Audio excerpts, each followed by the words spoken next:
कबीर उठो, मेरे पास एक आइडिया है। मुझे सोने दो। चलो कबीर, आज दूसरा शनिवार है, आज हमारी छुट्टी है, तो हम नक्षत्र भवन चलते हैं। नक्षत्र भवन? हाँ, तुमने पिछले साल ग्रहों और सितारों के बारे में पढ़ा था। मैं अब उनके बारे में पढ़ रही हूँ। मैं ग्रहों के बारे में और जानने के लिए उत्सुक हूँ। यह काफी मजेदार होगा, ग्रहों को नक्षत्र भवन में करीब से जानना। ठीक है, चलो मैं तैयार हो जाता हूँ। पहले नाश्ता कर लेते हैं, फिर चलते हैं। पानी की बोतल ले चलते हैं।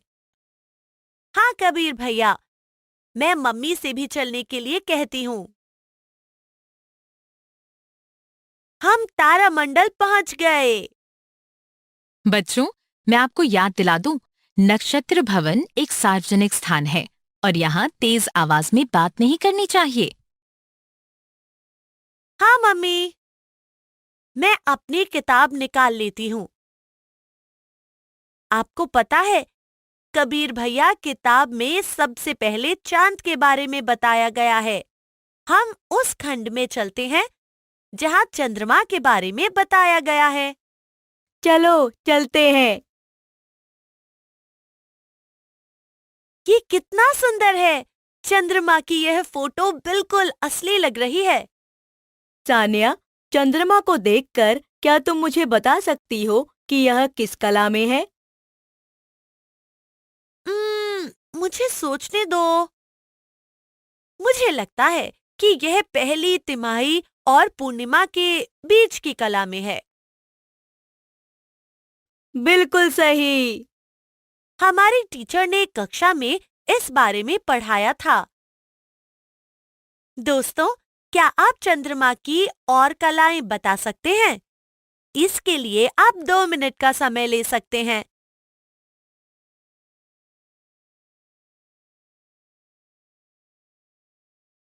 नया अर्धचंद्र, पहली तिमाही, कुबड़ा, पूरा कुबड़ा, तीसरी तिमाही, अर्धचंद्र। सानिया, आओ यह वीडियो देखते हैं। ठीक है। यह बहुत शानदार वीडियो थी। यह बताता है कि चांद कैसे अपने अक्ष पर घूमता है, धरती के अक्ष के चक्कर लगाने के बावजूद। हाँ, इसी कारण किसी भी समय पर हम केवल चांद का आधा हिस्सा ही देख पाते हैं।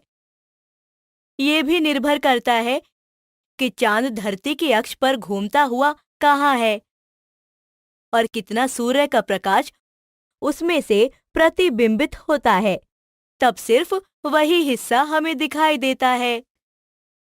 मैं यह जानती हूँ कि चांद को 29.53 दिन लगते हैं धरती का एक चक्कर पूरा करने में। इसका मतलब अगर हम आज एक पूर्ण चांद देखते हैं, तो अगला पूर्ण चांद हम 29.53 दिन बाद ही देख सकते हैं। यह सही है। कबीर भैया, तुम्हारे लिए कुछ सवाल। ऐसे 3 त्योहारों के बारे में बताओ जो कि चांद की अलग-अलग कलाओं पर निर्भर करते हैं। आपके पास केवल 10 सेकंड हैं।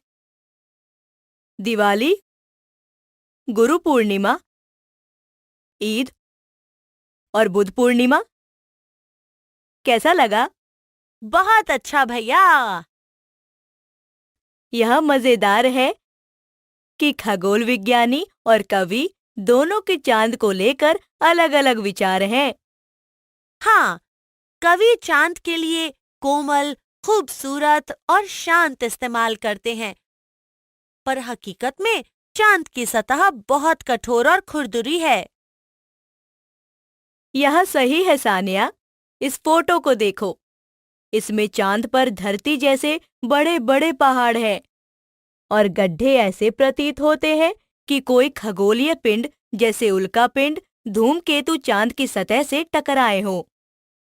अगर हम सच में चांद पर जा सकते तो कितना अच्छा होता ना।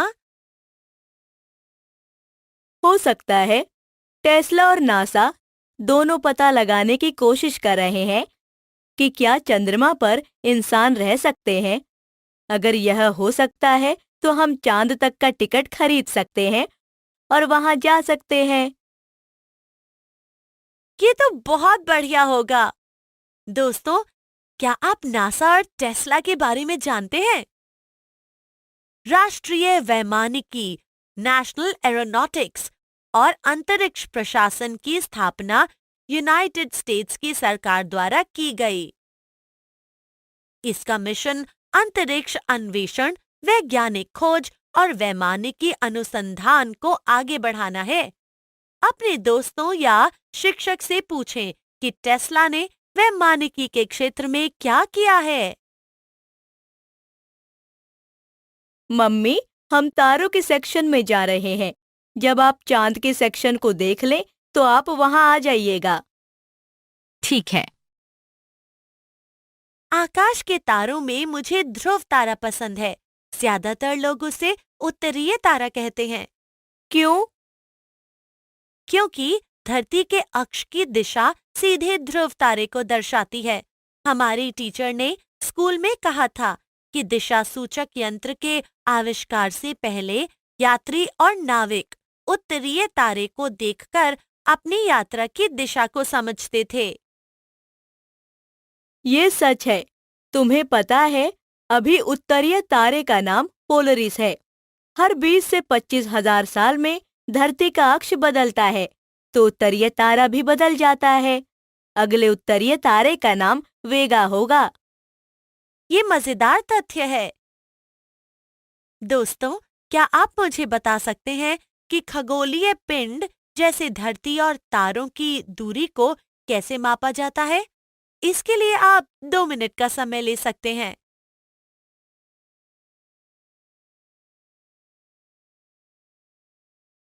हाँ, सही जवाब प्रकाश वर्ष है। हम दूरी को किलोमीटर में भी माप सकते हैं, पर यह बहुत मुश्किल होगा।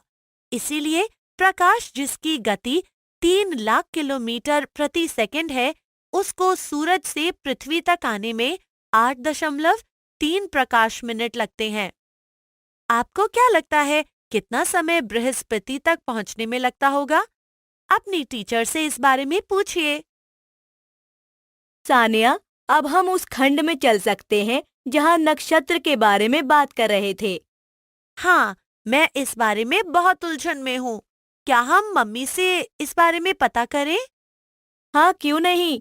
नक्षत्र के बारे में मुझे भी बहुत कम जानकारी है। देखो, मम्मी हमारी तरफ ही आ रही हैं।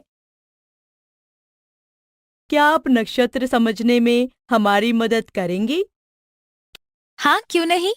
पहले उस खंड में चलते हैं। मम्मी, तारामंडल समझने का क्या फायदा है?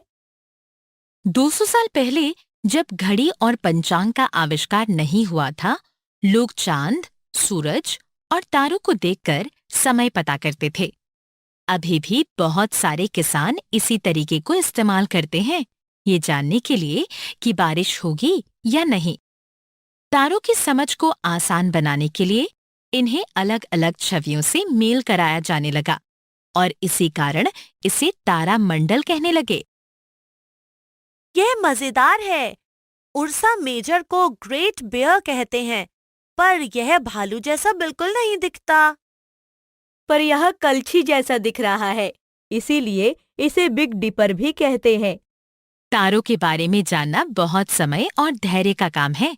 क्या तुम जानती हो जिन्हें तारों के बारे में जानने का शौक होता है, उन्हें क्या कहते हैं? मुझे इस बारे में नहीं पता।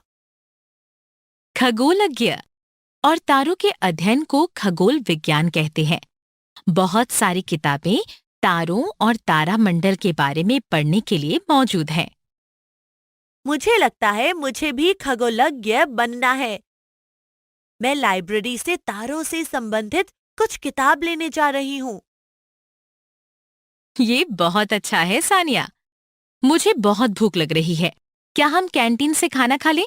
फिर आए ग्रहों के बारे में जानने के लिए। हाँ, मैं भी भूखी हूँ। यह मजेदार है। इसके बारे में जानकर मुझे भूख लगने लगी। चलो चलें।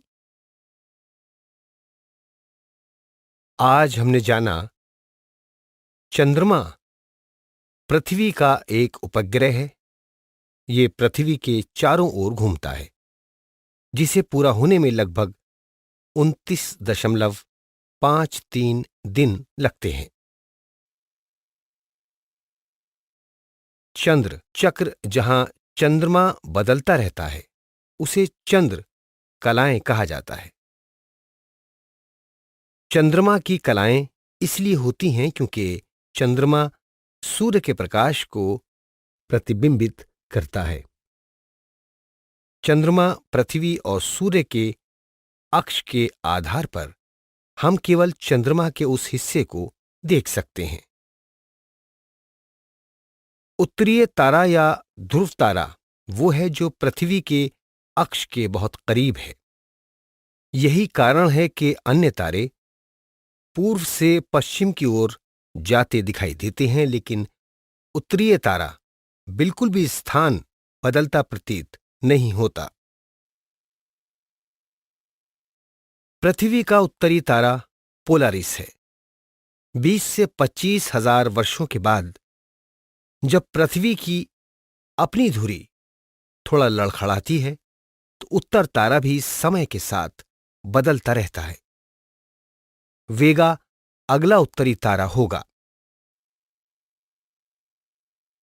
एक स्थान से दूसरे स्थान तक पहुंचने के लिए समय की गणना प्रकाश वर्ष के संदर्भ में की जाती है। प्रकाश की गति 3 लाख किलोमीटर प्रति सेकंड मापी गई है।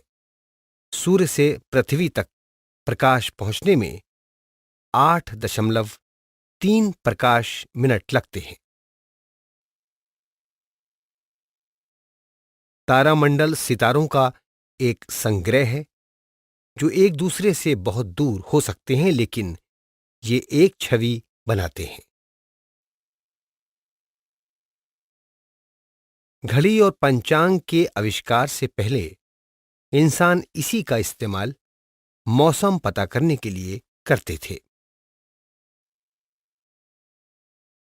वर्तमान समय में बहुत से लोगों को खगोल विज्ञान के अध्ययन का शौक होता है और वो सितारों का अध्ययन करते हैं।